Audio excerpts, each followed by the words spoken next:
రైతు సోదరులకు నమస్కారాలు. ఏదైతే మనము ముందటి వీడియోలో కాయ చీలిపోవడం అనేది జరుగుతుందని చెప్పాము.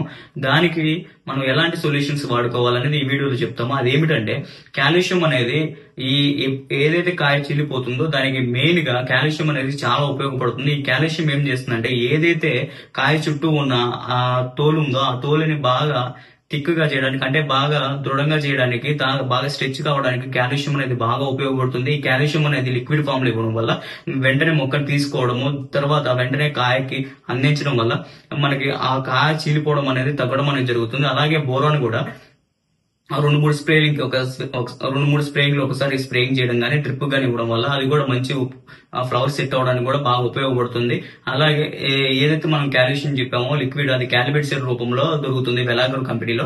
అది మంచి రిజల్ట్ రావడం అనేది జరుగుతుంది. అది వాడిన రైతు సోదరులందరూ కూడా మంచి ఫీడ్బ్యాక్ అనేది ఇవ్వడం జరిగింది. తర్వాత బోరో ప్లస్ అగ్రియన్ కూడా వస్తుంది, బోరాన్ లిక్విడ్. ఏదైతే మనం లిక్విడ్స్ చెప్తున్నామో ఆ లిక్విడ్ వల్ల మంచి ఉపయోగాలు ఉంటాయి. అవి ఏం చేస్తాయంటే వెంటనే స్పీడ్ గా మొక్కని అబ్జర్వ్ చేసుకోవడము, వెంటనే ఫ్రూట్ కి వెంటనే ఫ్లవరింగ్ కి బాగా వెళ్ళడం వల్ల మంచి రిజల్ట్ అనేది రావడం జరుగుతుంది. ధన్యవాదాలు.